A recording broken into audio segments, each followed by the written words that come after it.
really hurt some people's feelings. So if you a little sensitive, you might as well turn this joint off right now. Okay? How you afraid to drop it down? What's up, everybody, and welcome back to another episode of Real Talk with Rebel Fitness. We are really, really excited about this episode today. I mean, I'm normally really excited, but I'm really, really, really excited today because we have a special guest with us today.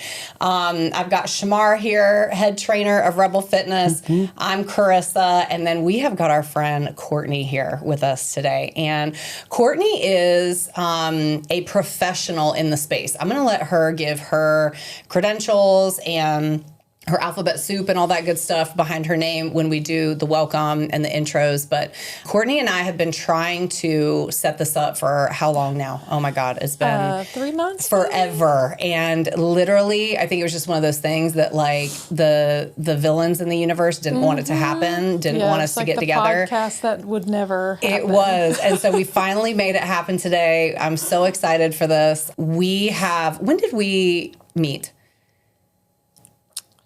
I mean, you reached out to me like last winter. Has it almost been a year?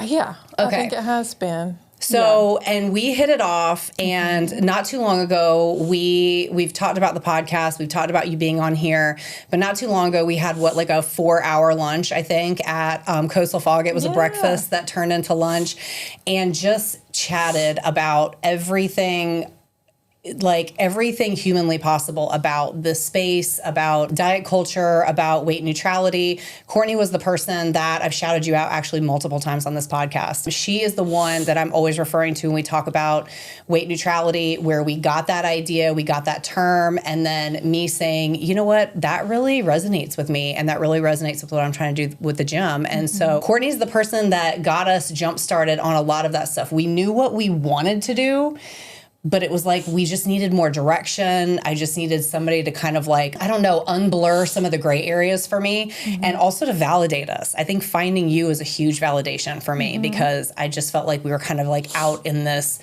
there was nothing else out there with us in this like cosmic, crazy twilight zone of is this something we should really be doing? And then I found you.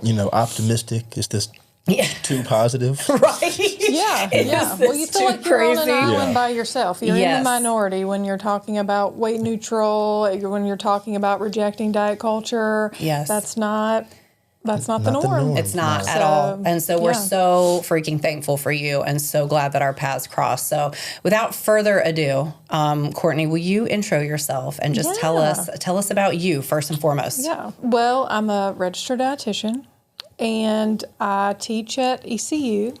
I am a professor in the nutrition department, but I also see patients, and I specialize in eating disorders and sports nutrition, which often go hand in hand. So my background is I worked 10 years at ECU Student Health, seeing athletes and students. And of course, that is a population where you're going to get a lot of eating disorders. So that's really where I learned about eating disorders. And one thing that I realized was when you go through the nutrition program, and I love our nutrition program, I am working in the department, but you're taught under a weight-centric model, right? So you're taught that we're going to put people on diets, we're going to cut their calories, and that's what's going to improve their health, right? And then when I got out of school and you start working in the eating disorder space and you really consider yourself eating disorder informed, you go, wait a minute, I can't practice under this paradigm anymore. This isn't ethically responsible because the research shows us that the number one contributor to an eating disorder, developing an eating disorder, is dieting. So I can't create the problem that I'm trying to solve, right? Okay, can you say that one more time? Because that is really freaking important. Say that one more time. Which part? The number one. The number one predictor, and this is in research, the number one predictor of developing an eating disorder is dieting. Wild. So it's like the snake eating its own tail. Yeah. So once I'm kind of the one of the few dietitians in this area that practices. There is one other dietitian at Student Health that practices, but no one else works in the eating disorder space or is eating disorder informed. So you already feel alone in the space. But then coming into this new paradigm of saying, I'm going to practice under this weight neutral philosophy, that's also not the way that most of my colleagues practice. And again, my word of my life is nuance. There's nuance in everything, and no one is trying to do harm. Yeah. Right? But I had to come to the conclusion that I probably did some folks harm in putting them on diets that were not going to be sustainable. I was already setting them up for failure and potentially setting them up for developing an eating disorder before I kind of knew better and could do better, right? So, you know, as I've met more people in the weight neutral space and, you know, I read, you know, there's plenty of research out there that supports the weight neutral model. There's just no other way that I could practice. So I take that practice into obviously working with my eating disorder patients, but even if I have a sports med referral and I have an athlete come in, everyone's going to get a weight neutral approach with me. There's not going to be prescriptions of diets. There's not going to be like, let's put you on a restrictive plan. It's really going to be about, you know, if someone's just looking to be healthier, right, then we're going to focus on health promoting behaviors. Because again, research shows you can do all the health promoting behaviors. You can exercise, you can eat more fruits and vegetables, you can do all the things independent of weight loss. Your numbers, those objective data points that everybody looks at, those numbers come down, you know? And so, you know, again, it's out of the norm to say, let's respect body diversity and that people live in different bodies. God forbid someone live in a larger body, but they do. And so there's a point where people can scream health all they want. But if that person is doing health promoting behaviors and their labs are normal, what's your problem? It's their body. Right? Freaking men. Well, that's it for today, guys. We could just end on that because that was, I freaking love that. Okay. So there are so many things that I want to come back to in what you just said, but I want to stay over here for just one more second. Talk to us about the CRC, because I want to make sure that we get an opportunity to really like scream from the hilltops the resources, because I think the way you're describing this is what we feel is that there are not a lot of resources, but there are resources, and I think it's just a matter of us giving more awareness to them. So tell us all about the CRC. So CRC is Carolina Resource Center for Eating Disorders. If anybody's interested in looking it up, it's crcfored.com. And so we are the only eating disorder nonprofit in North Carolina. Wow. I am an executive board member. I'm also a professional member. So anyone who is a dietitian, a therapist, a doctor, a PT, anybody can become a professional member through our professional member network. And we actually have a directory where people can go and they can see all the eating disorder informed clinicians across the state. So you can find somebody close to you. I'm on there so people can see where I work, what insurance I take, if I do virtual versus in person or both. So it's a really good resource for people. So if they go to the website, you can see the directory. You'll be able to see it. But also we have a free support group that meets, I think either Wednesday or Thursday evenings. Again, you could go on the website and see it. We do free assessments. So if somebody calls our helpline and they, you know, can't afford to get someone to do a professional assessment, we have a therapist that will do a assessment and then help create a team for them. Wow. You know, we have a yearly conference that we just had in October. We do that every year. And, you know, just through the year, there'll be other, you know, initiatives and things that we, you know, work on. But just even the helpline that Simone, our director, runs, I mean, anybody can call that, and she is going to help in any way possible, try to connect people with other health professionals. And so I will give a plug for CRC because, as everyone knows, We are in Q4 right now. Yes. So we, are fundraising. If anybody would like to give, we'd love to have your money.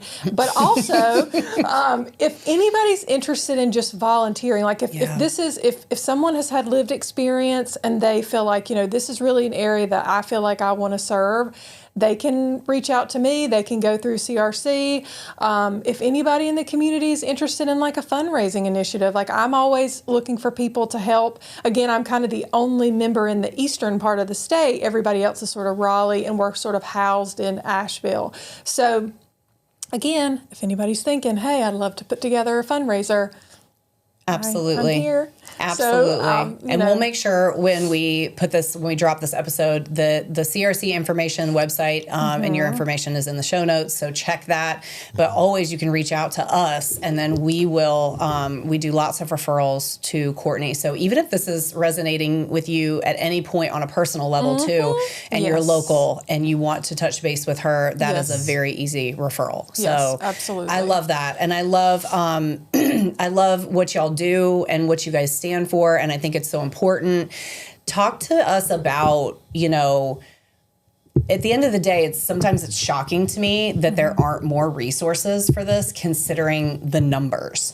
Yes. So, talk to us about the numbers that now, and in specifics or non-specifics in generals. But I always throw out that we know that eating disorders have doubled, almost tripled, if not already tripled since during COVID. Yeah. But what other numbers are really hitting right now that are serious and scary?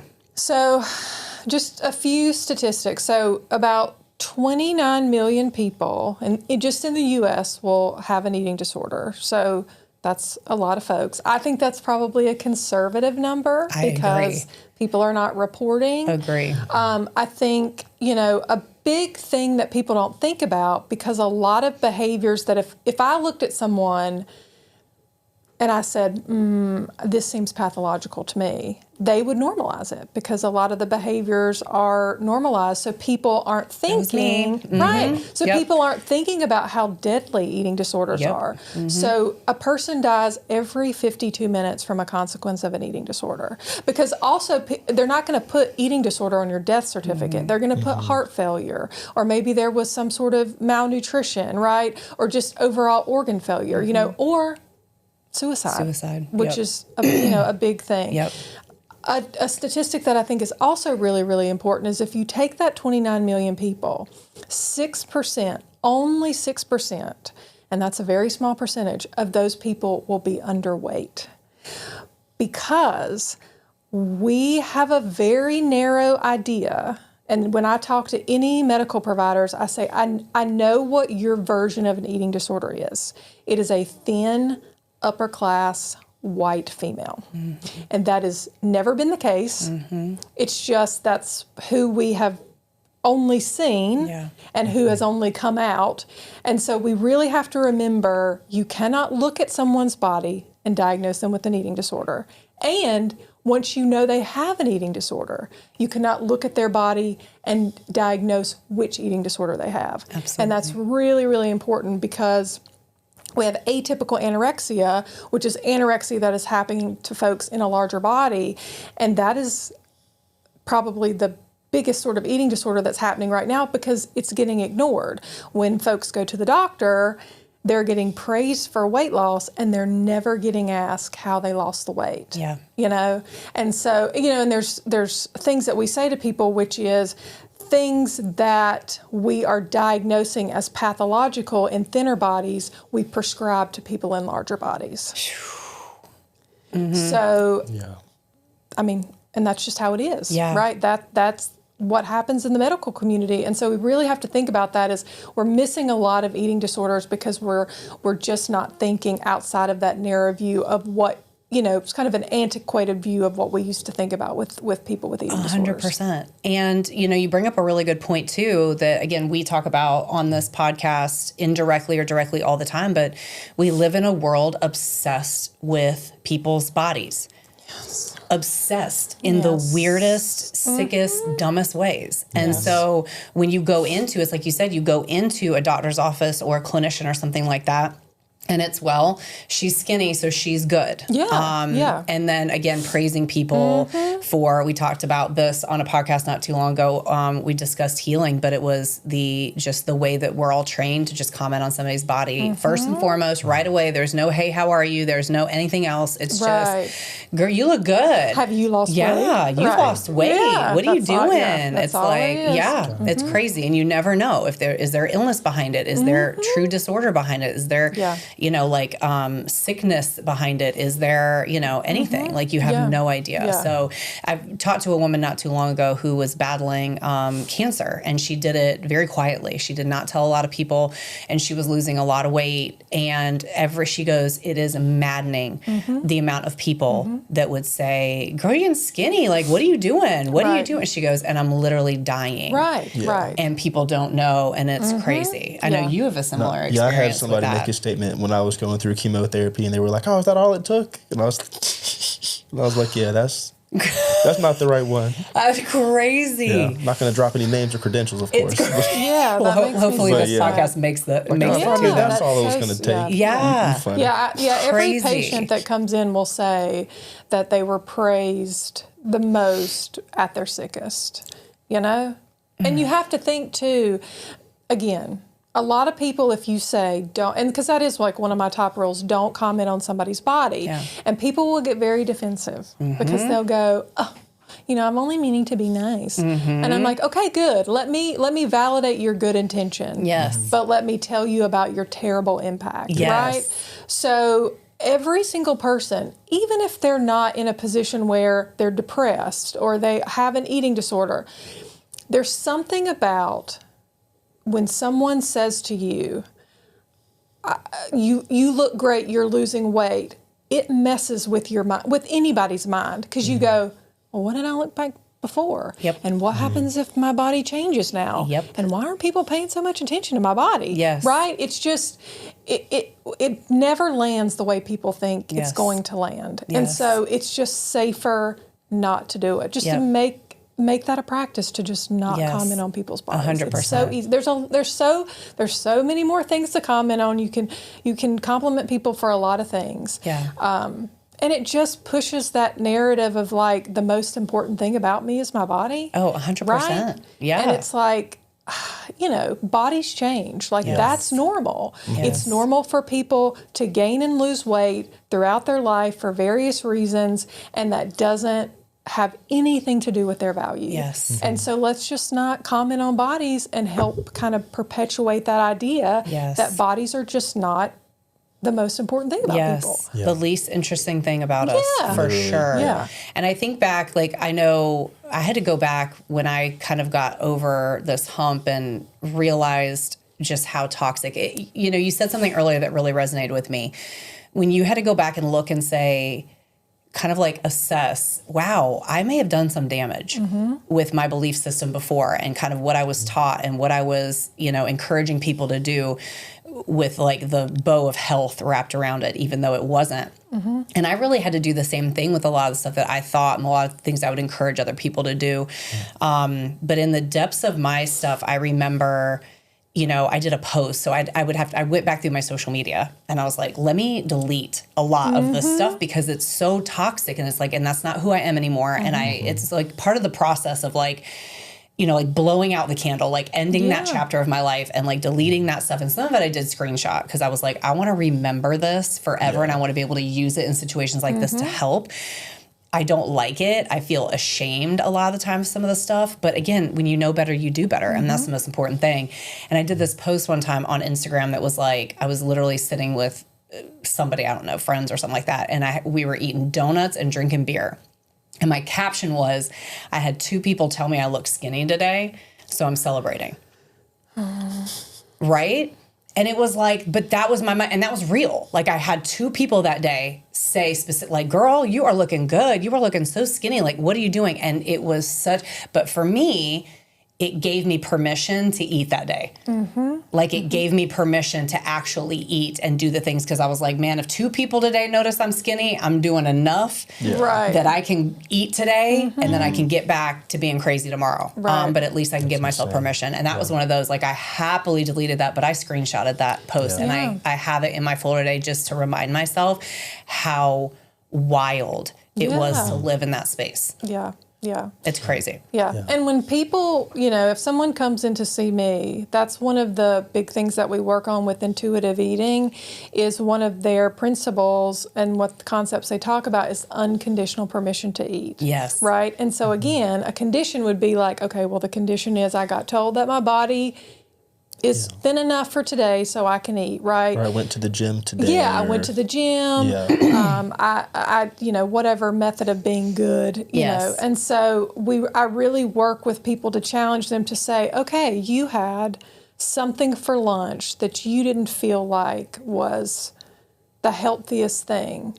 And so, okay, well, when your body gets hungry again, we're going to eat again, right? We're not going to put a condition that's it. And so that's a big thing for people to work through, because again, when you're starting to move away from diet culture, the one thing you don't realize is all those internalized rules that you've set. And so I always remind people, when you go to do something, if you feel bad about it, you stop and ask why. Is it morally an issue, or has society somehow told me that it's bad and it's really not bad? Right? Who told and I you can that? just do away with that, right? 100%. Like how much of that shoulding that I do to myself is just not even from me. And so, then you are able to challenge it. But it's hard. It's one of the hardest things for people to do. So, and I want to talk about intuitive eating, because I think this is something that people get lost in the sauce a lot with. Can I ask one question about the statistics before we move along? I've been 100%. Trying to jab in, but y'all are just my bad. educated and beautiful, and I can't, We need to give you a paddle. So you mentioned just, how there's a stereotype for an eating disorder of like a upper class white woman. So what are the discrepancies that you see with men in the eating disorder field? Like, are there a lot of men? What is the age range for that? And I mean, half of my patient population is males. Because I feel like nobody thinks about a man having an eating disorder ever. No, plenty of men. And I would say over the years, what makes me, a tender spot for me having a 14-year-old son is the adolescent males that I see come in with restrictive eating disorders, and all along. I have patients that from 12 up until I have people now in their mid-40s. And it's restrictive eating, it's binge eating disorder, it's somewhere in between. But it is very, statistically, it's sort of like maybe women have a higher, prevalence, but men are not far behind. And again, it's probably conservative because they're ashamed to admit that they have a problem. But yes, same number, What are some of the biggest indicators of that? So if you, if there are people listening to this, because I'm actually kind of shocked by that number, that there's half men. I know there's men 100%. And I feel personally in the field that we work in, there's a lot more men dealing with the dysmorphia part of it that are they just what are you seeing? What are you, that type of thing, just so disgusted with themselves. But I'm kind of shocked at the 50% number. What are some of the things, if somebody was listening to this, tendencies, or again, I know you get into straight DSM stuff where you're actually diagnosing a person, but what are some of the main things that you see that you're this would be something that you would need to go see somebody? Right. Well, again, probably some of the things that I would say, other people would say, well, that's just my Tuesday, right? But, if you are, again, big behaviors, right? If you know that you are physically hungry and you are not eating enough, right? If a big thing for people is to sit down and say, if I had to add more food, how afraid of weight gain would I be? Because a huge thing with any eating disorder is an intense fear of weight gain. But also, when you're looking at what you're eating, are you cutting out full food groups? And it's not because you're wanting to be vegetarian for the environment. You are trying to find ways to eliminate food so you can eliminate calories. How much of your life is dictated by how much of your brain space, because that's a big thing that patients will tell me, how much of your day is inside your head thinking about food? Numbers, tracking, everything. And you also have to remember that's survival. If you're not eating enough, you will think about food all the time. Yeah. Because the body says, hey, how can I try to keep you thinking about food so maybe you will eat, right? So and it's about like how often are people weighing themselves? I've got patients that will weigh themselves every hour, when you think about your relationship with food, how anxious you are around food, are you, and again, simple things like, how are you eating? A very simple question that a dietitian told me one time was, how differently do you eat in front of people than you eat in secret? Absolutely. Right? Because a lot of people will eat a certain way and then they go home and they will binge eat or reversal. Some people might eat in front of people because they don't want them to know. And then when they're at home, they're eating nothing. Yeah. And that's a huge indicator that something's wrong. Wow. What about like the feelings around food, like moral value, like shame and stuff like that? That is food, a bad food. Big thing, right? Like our goal, one of my goals with patients is always to neutralize food, right? Food is fuel. It all ends up pretty much as glucose, fat, or an amino acid in your body. So there's no moral value to eating food, calling it good or bad. And also a big thing about doing that is obviously it makes you feel good or bad in the moment. But shame is a huge driver for people to behave, where if someone is restricting or if they're binge eating, oftentimes they're going to do the behavior, but then the shame that is there because they did the behavior perpetuates more of the behavior. So a big thing I work on with people is self-compassion, to sit in this space and be really kind to yourself and say, these behaviors are not serving me long term, but my body is trying to find a way to keep me safe, right? It's a coping skill, right? So I can have gratitude that my body's trying to keep me safe, but I have to find a better way long term, right? And so just being kind to yourself and saying, in this moment, I'm going to normalize this behavior because I have to, right? Yeah. And we do that in our practices, right? If somebody comes in and let's say they're binging and purging, I'm going to say to them, hey, if you purge, don't brush your teeth after, right? You need to swish, you need to rinse your mouth out. Pushing that stomach acid up into your gums can cause, tooth issues.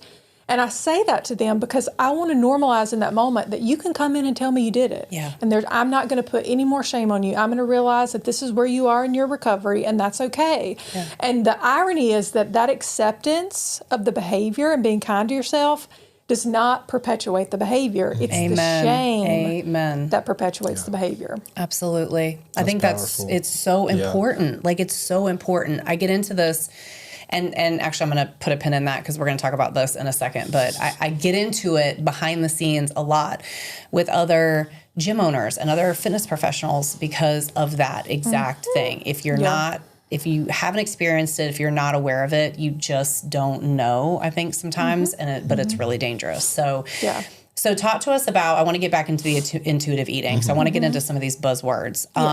Intuitive eating, again, I think it gets lost in the sauce. People don't understand it, or they misconstrue it, or I think it's just such a wild thought that we could listen to our own bodies and respect our own bodies and be able to eat whatever. It is so countercultural. Yeah. So I think people just try to demonize it in order to stay on the diet culture train. But talk to us about the most important things to know about intuitive eating. So again, nuance comes up with intuitive eating. Yep. So the basic definition of intuitive eating is I eat when I'm physically hungry and I stop when I'm satisfied or full. Right. But then underneath that definition is all these other little nuances, like Sometimes I'm going to not finish the food because it didn't taste as good, and I'm going to leave hungry and unsatisfied. Sometimes I'm going to leave so full because I'm on vacation and I'm never going to have this food again. Yeah. Sometimes I'm going to use food as a coping skill. We always tell people it can be in the basket. It just cannot be the only coping tool in the basket, right? And so, and really ultimately what it is people learn this is hunger, this is too far hunger, right? Like they learn where their gentle hunger is, they learn where starving is, and sometimes they miss gentle hunger because they're busy. And they know that if they let the pendulum swing too far hunger, it's gonna swing too far full. They're probably gonna overeat, but they're able to let it go. Yeah. There's no behaviors that have to happen to, control for that. They just go, hey, this was a circumstance, it happened. Next time I'll know to pack a snack with me when I'm out, whatever, and they move on. Yeah. And a really, really big part of intuitive eating that people forget, because we don't allow people to do this in our culture, is the enjoyment of food. Bang. Right? Amen. We don't let people eat and enjoy themselves, right? Because if we do, we start throwing out the terms like, oh, this is so sinful. Yeah. This is so bad. Bringing it back to the moral. Guilt-free. All food has to be guilt-free. It comes back to that moral thing. And so I think that's what's so great about it is you're listening to Hunger Fullness most of the time. Can't be perfect. It won't be perfect. Yeah. And that's the good thing about it. And intuitive eating can be a little scary because, again, people are waiting for the stop. Because with a diet, there's always a start-stop, right?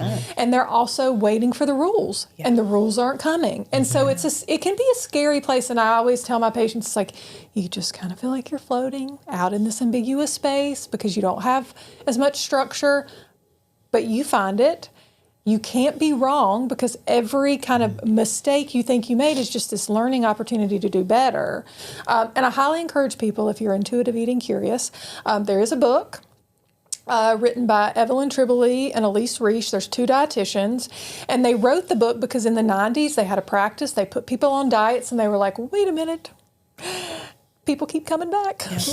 They keep gaining the weight back. And so intuitive eating has over 100 evidence-based research studies to show that it works. It helps reduce the risk of chronic disease. It helps reduce the risk of eating disorders. We have tons and tons of studies of why it works.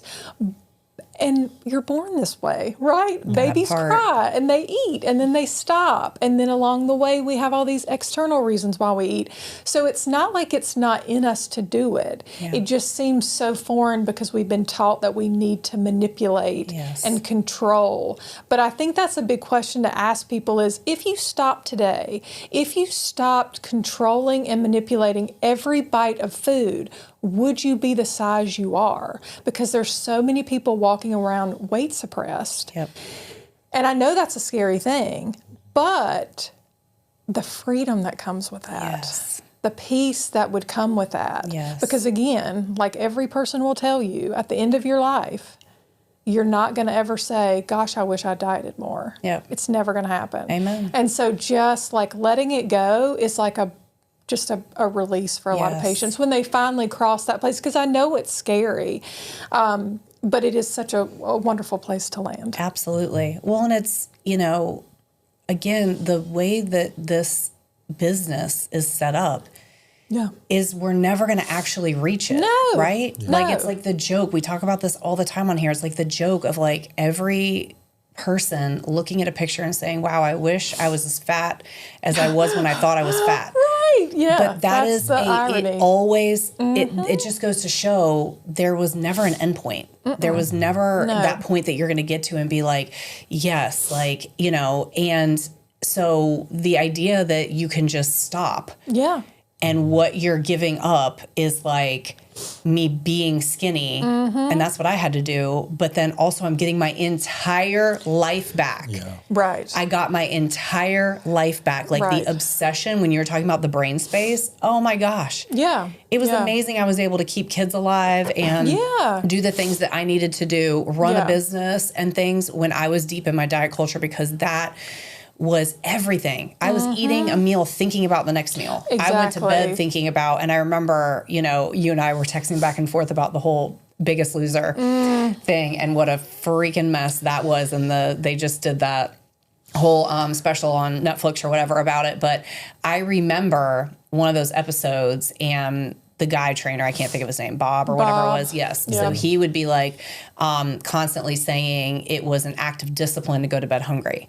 And so I remember thinking like that, okay, like Bob said, that go into bed hungry, drink some tea, and just, you know, like let your stomach growling be your, you know, lullaby to sleep. And then waking up thinking about being hungry and then doing the skinny check in the morning, like, okay, I can see my ribs, like time to go. So, but again, it's just absolute madness to think back to a lot of that stuff. And I think that, again, I want to get into this when we talk about like where you see health and fitness spaces fit into this. But I think that it's so important for us to be more aware of this, but it's so hard. It's so hard for fitness professionals to say intuitive eating because we have also been groomed to control it for you and to help you control it. And so it's so hard to let go of that. It's absolutely crazy. Yeah.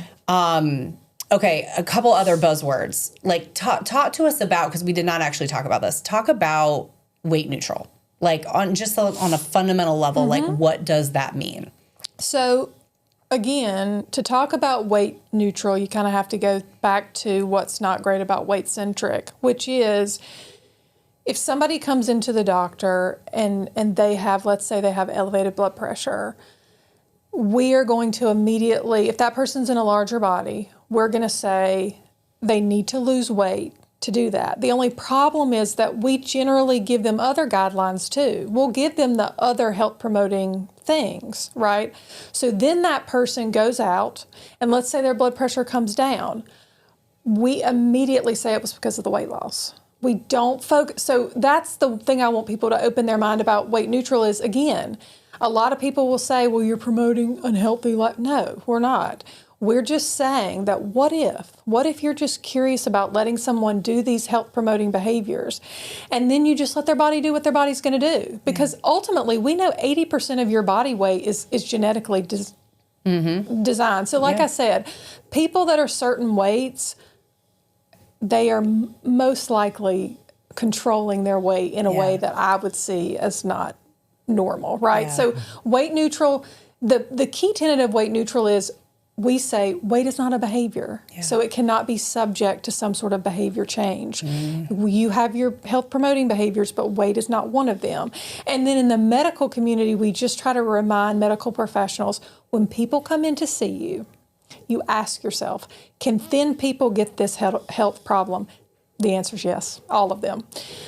Am I giving the same advice to a person in a larger body that I would give to a person in a smaller body? Because the thing about weight neutral approach, it helps everybody. Because just like you said earlier, if you look at someone who's thinner and you assume that they're healthy, you're doing them a disservice, right? Because that person could have high blood pressure. That person could be at a risk for a chronic disease. So it helps everyone to keep it consistent among body size. But what people don't also realize is when you are shaming people for their weight, guess what? They're not coming in for their preventative care. Absolutely. And so again, we often connect people in larger bodies and they are at higher risk for cancer, or they have a higher risk for chronic disease. But have you ever thought that it's because they missed those initial appointments, right? And then the other thing that we don't control for in studies is you don't control for the two things that really affect people, which is weight stigma. So we know that there's an inflammatory response and stress when people feel stigmatized, and also weight cycling, which used to be called yo-yo dieting. We know that there is a large, not very good cardiovascular effect when people lose weight and gain weight and lose weight. And so that's often what might be contributing to those chronic diseases, not people's actual bodies that they're living in now, and we're just not taking that stuff into account. So weight neutral really just says, like, can we treat everyone with respect and sort of in the same way, right? And can we make people feel welcome in a space, right? Like, let's have chairs that people can fit in. Let's have blood pressure cuffs that fit people. Let's have gowns that fit around people. Like, let's not make people feel like we're pathologizing their bodies, right? That's a really big area in weight neutral. And it can go into the gym space too, right? Because again, you just take weight off the table. And for a lot of people coming into a gym, even if they come in with, well, I want to lose weight, it's because they think that's the only option. And when they hear that that's not, again, you see those shoulders come down. Truly. And they're really happy to be there, right? When they know that there are other markers that you can use. How strong am I getting? Am I going up in weights? Am I feeling better? You know, like, people, you know, because there will always be a point where the weight loss is going to stop. And there's probably going to be a point when the weight loss is going to go up. And that's when people stop going to the gym. And so if you're not even using that, if you're coming in and normalizing, hey, your body's probably going to change, right? It's probably going to be a good thing that your body's going to get bigger because you're going to be putting on muscle, right? Then they're never going to stop because they're not going to feel like they failed in some way because their body's not getting smaller. You know? Absolutely. That is so powerful, Courtney. And I think that, you know, a big part of what we try to help people understand too when it comes to like the skinny part of it, right? Of like, you know, like I love what you said about if you're looking at a person who's in a thinner body and just assuming that they don't have the same issues, they don't have the same cardiovascular stuff, they don't have the same issues with blood pressure, they don't have the same issues with that kind of stuff. We're over here in the gym space saying, hey, the long-term effects of that from our standpoint are crazy. You're going to shatter a hip. You're going to have a busted femur. You're going to be living in a nursing home way earlier than you ever thought. You're not going to be able to travel. You're not going to be around for your grandkids. You're not going to be able to be mobile and get into a car and drive and do all the things that you want to do because those are the side effects of restricting so much. And those are the side effects of not eating enough and not lifting and weight training and cardioing yourself to death. Avoiding the gym so you don't get bulky. And I think that's a really good point to bring up. When we talk about medical consequences of eating disorders, there's a lot.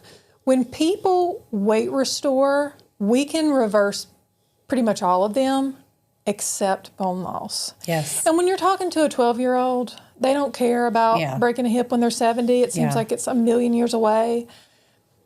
But I'm telling you, when you get in your 30s and you already have a fracture or you're going in and now you've already got some osteopenia, it's scary. And so that's one thing that I remind people is that cannot be reversed. That's the one thing we cannot reverse. And so when you're under eating, you're not, you know, you're in that, most people are in that prime time where they're, you know, depositing that bone density and it's just not happening. And so that is one area where you just can't get it back. Absolutely. And the hormone disruption and things like that are real. I mean, the more studies they're starting to come out with now that are pointing back to those things is incredible. And it's, you know, we talked about this on here, I think before too, you know, I grew up in the, 90s of Snackwell's cookies and no fat and low fat and all that stuff. And so, you know, the generations around us, I feel like, and my generation too, I had lots of friends and family who struggled with fertility and things like that. And it's becoming an epidemic. And you know, a lot of the times we can like look back, like just take a little look over the shoulder, guys, and what we came from and our metabolics control everything. They are a key, you know, predictor of hormones and what they're going to be doing. And the way we destroyed them by doing all these crazy diets and things like that, it's like a no-brainer. But I think, again, diet culture and the business works overtime to try to continue to point the finger back at us all the time. You're the failure. You're the failure. I always say this business is the most unbelievable evil genius Oh, yeah. plan ever set up to continue to keep us on a hamster wheel, Yeah. continue to keep us failing, and continue to keep us blaming ourselves. Exactly. That's It's the big thing. wild. Blaming it is yourself. absolutely If you wild. succeed, it's because of the gym. If you fail, it's your fault. Right, There's never exactly. a positive We for never yourself. turn the gun back Yeah. around. It's It's crazy. never Yeah. your victory. Like, Yeah. Yeah. Well, and just like you said, using the word business, we have to remember Yes. that's exactly what it is. It's for profit. The wellness industry is $1 billion. Yeah. If any sort of weight loss product or diet worked, it would be a bankrupt company because we would all be That part. you know, like, and that's Yep. the thing, but there's just nothing. And that's a really big thing for people to understand too is, and I'm going to include GLP-1s in this, we do not have any data, long-term, sustainable weight loss past like 2-3 years in research. And when you go to those studies, what's really interesting is, you hear like significant weight loss. This intervention, there was statistically significant weight loss. When you go and actually look at those numbers, all statistically significant means is that there's more likely that the intervention worked than that it happened by chance, right? When you go to the data, these people lost like 3 pounds. It's not even a huge amount of weight loss. That's crazy. So we're really like putting all of, telling people, we need to lose weight and, it's going to work based on really kind of shaky research and that it's just not sustainable. Yeah. We just know that. Many years ago, there was a study that came out that said like 95% of diets would fail. They've redone that data, and I think it's about 88, right? So I tell people, I was like, if you went to the doctor and they put you on a medication and they said, now, 88% of people will not, this medication won't work for you, you'd go, excuse me? Yeah. I'd like to try another medication, please, right? Yeah. But that's what we're prescribing to people. We're prescribing something that 88% of people are going to fail. Yeah. So why are we still promoting something? Oh, I know, money. Yep. But, why are we promoting something that Ding, ding, ding. doesn't work, Yep. right? Yep. And so I think a big thing for people to realize is, like you said, if there's money to be made off you, they're going to go into your most vulnerable spot. Yep. And, of course, for people, that's their bodies. And so you have to think about that, like, who profits off of me doing that? We always have to ask ourselves that. And then for the medical community and anybody working with people, I ask them to just do a little internal work to check their weight bias and their fat phobia. Yes. Mm-hmm. Because it's okay to say, this person in a larger body makes me uncomfortable, but then you have to do your work because you cannot let that discomfort make you disrespect that patient in some way or not give them the same care that you would someone in a smaller body. Yes. And that's the big thing is people notice that. They notice that when they're in any sort of area that they go into, that they're not being treated the same. We hear and that all the that's a time big in the part. gym space. Yeah, That they come into our gym and it's the first gym they haven't been, stared at, or they weren't looked like up and down by the staff and like, we can probably do something for you. Like we just greet them, they walk in, we treat them like a real person, and they're just like, is this actually a gym? Did I walk in the wrong place? So it's heartbreaking to see. Yeah, because how do you expect people to want to go and be physically active if you're not putting them into a space that's inviting and where they feel, that they're not going to be stigmatized in some way. Yeah. And that literally transitions us straight into the next questions that we had for you. Mm-hmm. So obviously this is something that we've been working hard on for years is to try to create a space at Rebel that is just everything that I had been used to my entire life. And, but from your standpoint, I know you and I've obviously talked about this a lot and we've worked hard to get ourselves to a place that was my goal is like, if a Courtney walks in here as a dietitian who is in this space, would she feel comfortable sending her people to my gym? And when you told me that day, yes, I was like, damn it, we did it. Like that's what I want at the end of the day. But talk to, us about what does that look like? Like, where are health and fitness places going wrong from your point of view? And what you're seeing with your clients, and what do we need to be focused on? What are some things that you feel like we should be doing better in this space in general, from gyms and trainers and that type of setting? Well, obviously you all are doing a lot of the right stuff. So what a lot of gyms are not doing correctly is making an assumption when someone walks in that their goal is weight loss to begin with, right? And so that's a big thing, is why not have a list of like all these things, all these goals that are not weight related? But that's a big thing, is some people go into the gym and they really are like, you know what? I really do just want to lift some heavy weights. Like, I've never lifted weights before, and I don't really know how to create a routine. And so before anyone even asks them why they're there or what they need from them, they immediately jump into, hey, let me tell you about this program we've got where you can lose X amount of weight in this short amount of time, right? Yeah. I think that's a really big thing.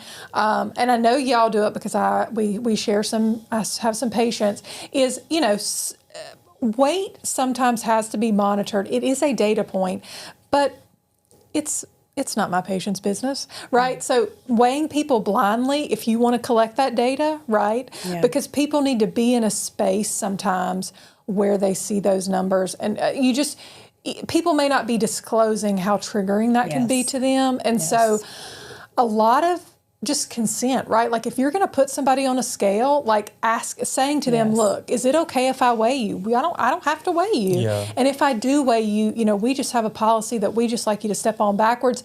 If you want to know your own weight, you can go out and weigh yourself. Yeah. But in this space, we just like to take the number, and we just don't like to disclose it if that's okay. So I think that's a big thing.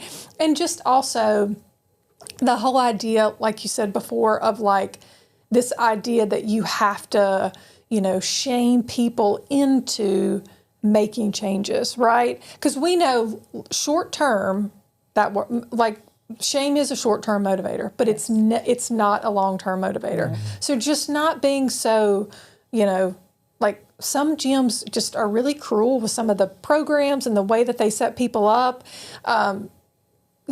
Again, that shouldn't be happening in any setting, but definitely not in a gym. But I think that dogma of that type of gym style is just kind of out there. Yeah. But all of the challenges, all of these things, they just kind of need to go.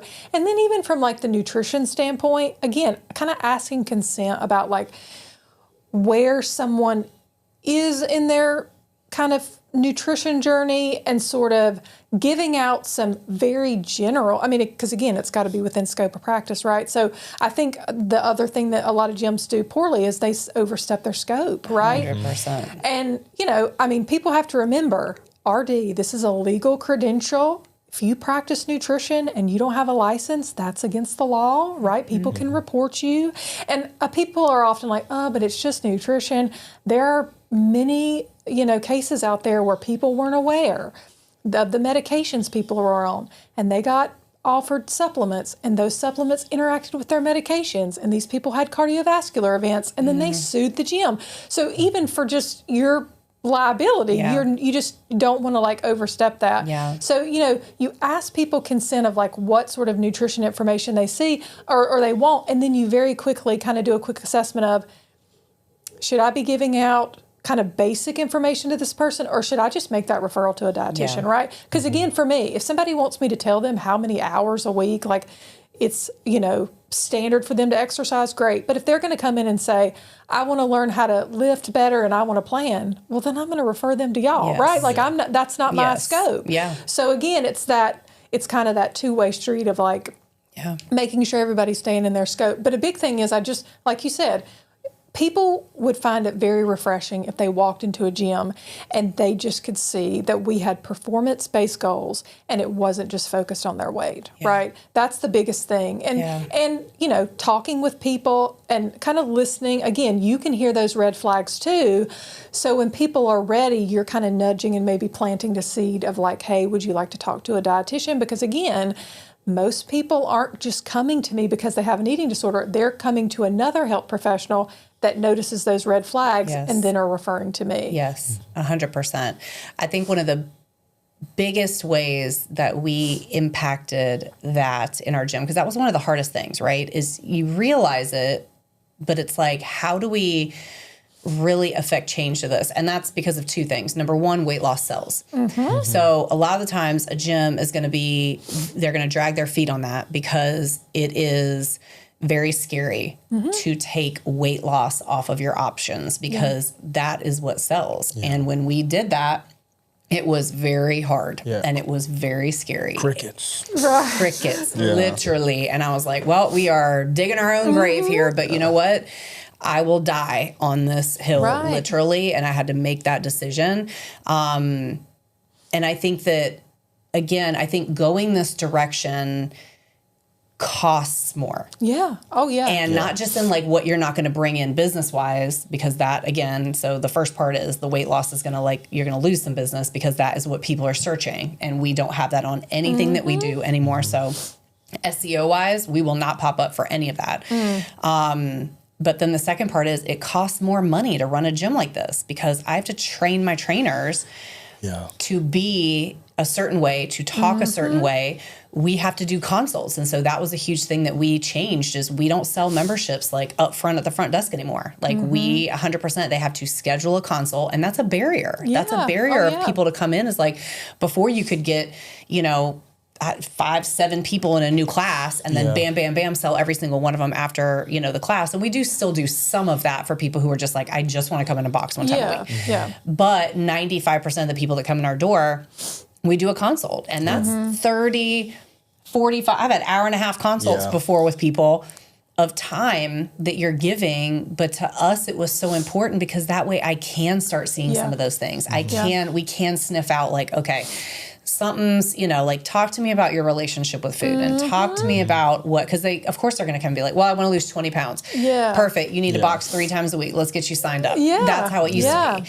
But now it's like, I want to lose 20 pounds. First question we're asked, who told you that? Right. Just Why? Like, why? Why do you want to do that? Because Who I told need you that to, you need whatever. to? And then it's like walk that whole thing back and then build a program from there. But it takes time. It takes money. It takes energy. And I think that, again, that's always my message for other fitness entities, for trainers, is it can be scary, right? It can be scary to lean into that. If I have somebody come into or somebody who just keeps ghosting me, and what I want to say is, well, they're not motivated. They're unmotivated and they just want to stay fat and they want to whatever. And this is the back and forth I get into with other people in the community. But it's like, that isn't it. Like that isn't what, there's an antitrust factor that goes to this. And there should be. Because this, you know, like gyms and fitness trainers and all those things have failed people for decades because it's been deep in this, you know, diet culture stuff. But there is a bigger element of like shame that goes into this and helping them build back integrity with themselves and having them build back trust with, you know, health and fitness. And then that goes a lot longer way, but it's really scary for trainers who are used to just saying, well, be fat. Okay. Now, that's the big thing I try to get through to our trainers, that they hire you as a trainer because they need the extra accountability, because they don't want to be at the gym, right? If they wanted to be at the gym, they would just have a membership, show up and do their thing. So if they don't show up to your session, it's not personal. They hired you to be the extra motivation to maybe make them go. So it's not you that is like making them not show up. And that you can't take it personally. You have to make it, hey, how can I get you to come back in? Hey, sorry you didn't feel up to making it today. But the shame, they're just not going to come back. Oh, absolutely. No. And this idea that, like, I think, again, it's really hard for trainers especially, and then that becomes gym owners usually. But to have this idea that, like, somebody could be afraid of the gym or have been traumatized by the gym or just don't want to do the gym, like, that's just not their thing. When you grow up a certain way, you were in sports or whatever the situation was, and then you go into health and fitness, you just kind of think like, this should be something that everybody wants to do. And it was funny because we had a staff meeting the other day and we were talking about one thing that we're going to be starting at the gym is to do once a month, we're all going to do like some TikTok reel together, right? And it's like, I've got a couple staff who are like, deathly afraid of that stuff. Like they do not want to do it. They do not want to be a part of it. It's not. And so helping people connect the idea that like the way you feel about that is the way that 80% of people right now feel about the gym or feel about health and fitness. And why is that not fair for you to feel? And again, other gym owner that's toxic and shaming the shit out of people, you feel some way about something like that. Why is it not fair to somebody else that they feel that way about the gym? Like, again, it goes back to what you're saying. They're taking it personal. And this is not personal. This is the most selfish, crazy thing. And like you said, people are traumatized in the same way that people have to build a healthy relationship with food. They have to build back a healthy relationship with exercise. And I have patients that have to take time off, right? Like they'll stop exercising for a while and then we'll pick back up and they'll move back into something slowly. But I think that's a really big thing to understand is people, they could have grown up being made to go to the gym or they were compulsive exercisers. And the idea of going back also scares them that they may go back to those behaviors. And so they need a whole other, like they'll say, hey, I used to be a runner. I can never run again. Right? I've had patients that train for marathons and were runners and they're like, I'm going to exercise and I'm going to find a good relationship with exercise, but it's never going to be running again. That's right? Really hard, so that's the whole thing there too, is like you have to realize people have so much trauma around exercising and food that in healing that relationship, sometimes coming back to a gym, it's like it hits them in the face and they're like, whoa, I can't do this. Right? And eventually they may be able to because they see that it's a different environment. But it takes a lot of time. Absolutely. And so, that's, again, part of your consults. And what it made me think when you said you do those consults, though, is I do think about how people first of the year go to the gym, then they fall off and they, don't keep their membership. For me, I hope for y'all, because you're building that rapport, you're building that trust, and there's no conditions like weight loss. People, in the long run, it will work out better because people stick around. Right? And you're 100% right. We and have great retainment for that reason. That is finally where just took a minute to get it going. It took a minute to start getting people to, drink the good Kool-Aid with us. This Kool-Aid you want to drink, okay? But it's been a process, but it's been so worth it. And at the end of the day, again, we got to wrap this up because I know you got to get going. You got patients to see. But we could talk about this all day long. I think we might have to bring you back again, Courtney. I really appreciate you being here. This is great. We're so thankful for people in the space, other professionals. Again, we were talking before we even started about sometimes it feels like you're out in this void by yourself, and it's so nice to have other people that we can connect with. But also it's really great for anybody listening to this. Again, if you are resonating with this, if you have questions about anything, do not hesitate to reach out. We'll put Courtney's information in the show notes and in our caption. Feel free to put my email address if anybody wants to reach out just to talk or set up an appointment if you feel like, again, I'm concerned about anybody on the spectrum of disordered eating. People might meet diagnostic criteria, but we don't care. If you feel like you have a relationship with food that makes you uncomfortable, we want to help people and get them in as much as possible. Absolutely. Yes. Thank you so much for coming in, Courtney. Yes. We appreciate you. You're Thank you guys so welcome. much for listening. We'll catch you on the next episode. In the meantime, make sure to check out the website, follow, like, comment, tell us all the things, give us feedback, and we will see you guys again soon. Really hurt some people's feelings, so if you a little sensitive, you might as well turn this joint off right now. Okay?